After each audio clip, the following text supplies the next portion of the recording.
Hello दोस्तों, तो स्वागत है आपका अपने इस यूट्यूब चैनल पर। और आज के इस वीडियो में हम जानने वाले हैं कक्षा 10वीं गणित प्रश्नावली 2.2 प्रश्न क्रमांक 1 का जो तीसरा वाला प्रश्न है उसका हल। तो देखते हैं। सबसे पहले हमें यहाँ पर दिया गया है 6x² - 3 - 7x, जिसमें हमें जो है शून्य ज्ञात करने हैं और शून्य ज्ञात करने के बाद जो है उनकी सत्यता हमें सिद्ध करना है। तो चलिए शुरू करते हैं। तो सबसे पहले आपको जो है इस समीकरण को सही से लिख लेना है कि 6x² - 7x - 3। ठीक है।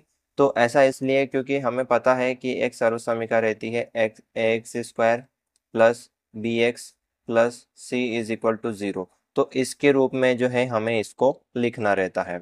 तो अब यहाँ पर अपन जो है इसके गुणनखंड करेंगे और गुणनखंड करने के बाद में जो है शून्यक प्राप्त करेंगे।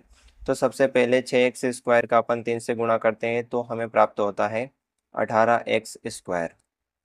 अब आपको क्या करना है कि 18x² जो है इसको दो भागों में तोड़ना है, कुछ इस तरीके से कि गुणा करने पर 18x² मिल जाए और जोड़ने या फिर घटाने पर जो है माइनस का 7x मिल जाए। तो इसके जो है टुकड़े अपन कुछ इस तरीके से करते हैं।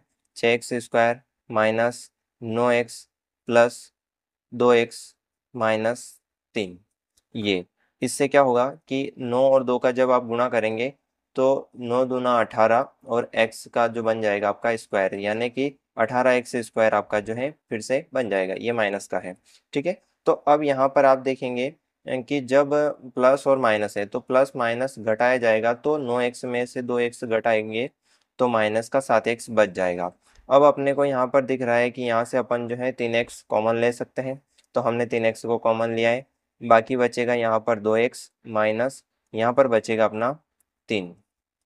क्यों? क्योंकि 3 से 3 का जब गुणा होगा तो 3 तिया 9 और x रहेगा अपना, तो -9x फिर से आ जाएगा।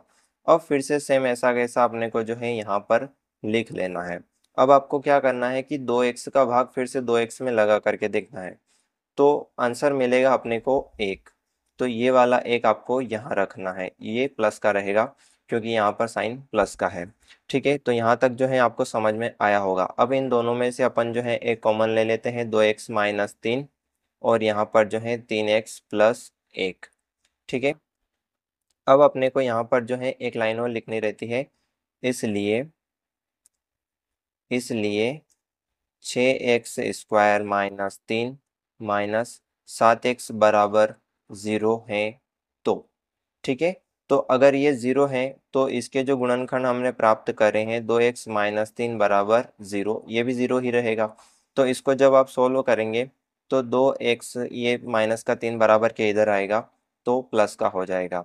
ठीक है। इसके बाद में आपको क्या करना है, 2 इसके गुणे में है तो ये इसके बट्टे में चला जाएगा, यानी कि हमें जो x का मान मिलेगा वो मिलेगा 3/2। अब इसके बाद में आपको देखना है अगला वाला जो गुणनखंड था 3x प्लस 1 बराबर 0 के लिए। तो इसमें आपको क्या करना है कि ये प्लस का है, बराबर के इधर आएगा तो माइनस का, यानी कि 3x बराबर माइनस का 1 हो जाएगा। और इसके बाद में ये जो 3 है ये गुणे में है तो ये अब बट्टे में चला जाएगा, यानी कि x बराबर -1/3 प्राप्त होगा। यहाँ तक आपको समझ में आया होगा। तो ये जो दो x के मान अपने को मिले हैं ये अपने हैं शून्यक। अब यहाँ पर अपन जो है शून्यकों का योग वाला नियम लगा करके देखते हैं। शून्यकों शून्यकों का योगफल। ठीक है। तो योगफल करके देखते हैं तो सूत्र रहता है alpha plus beta is equal to होता है -b/a। ठीक है। अब यहाँ पर अपन देख लेते हैं a, b और c का मान। ठीक है।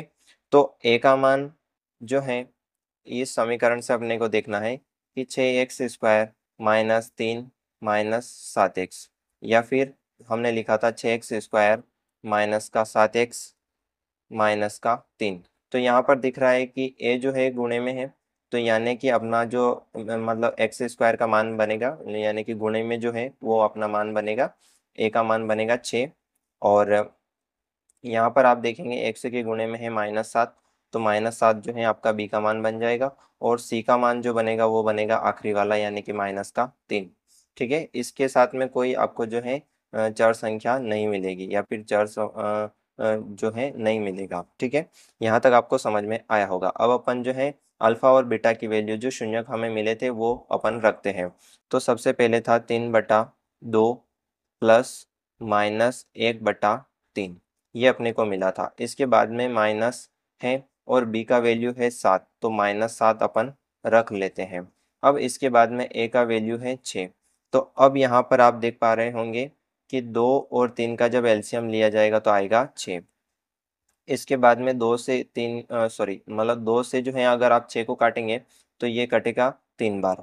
ठीक है, 2 तिया 6 और 3 का गुणा जब 3 से होगा तो होगा 9। ठीक है, अब इसके बाद में प्लस और माइनस साइन हो जाएगा आपका माइनस का। अब 3 से आप 6 को काटेंगे तो 2 बार कटेगा और 2 का गुणा जब आप इस 1 के साथ में करेंगे तो 2 ही मिलेगा। अब यहाँ पर आप इसको घटाएंगे तो जो आंसर रहेगा वो रहेगा 7/6। ठीक है, अब यहाँ पर आप देखेंगे तो माइनस माइनस हो जाएगा प्लस का, तो यहाँ पर मिलेगा 7/6, यानी कि 7/6 7/6 अपने को जो है बराबर में मिला है। ये है शून्यकों का योग के लिए। अब अपन देखते हैं शून्यकों का गुणनफल के लिए। शून्यकों का गुणनफल, तो शून्यकों का जो गुणनफल रहता है वो रहता है alpha into beta is equal to C/A रहता है। ठीक है, तो जो अल्फा और बीटा की वैल्यू है वो अपन जो है यहाँ पर रख लेते हैं। सबसे पहले था 3/2 और गुणे -1/3 जो है अपना अल्फा बीटा की वैल्यू में था, और C का जो वैल्यू था वो अपना था -3 और A का वैल्यू था 6। ठीक है, यहाँ तक आपको समझ में आया होगा। अब इसके बाद में इनका गुणा करेंगे तो -3 बनेगा और 3 से 2 का गुणा 6 बनेगा। अब इसके बाद में -3/6 अपना फिर से बन जाएगा।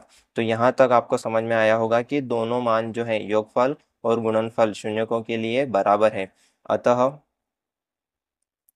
अतः शून्यकों के बीच संबंध सत्य है। तो ये आपका आंसर पूरा हो जाएगा।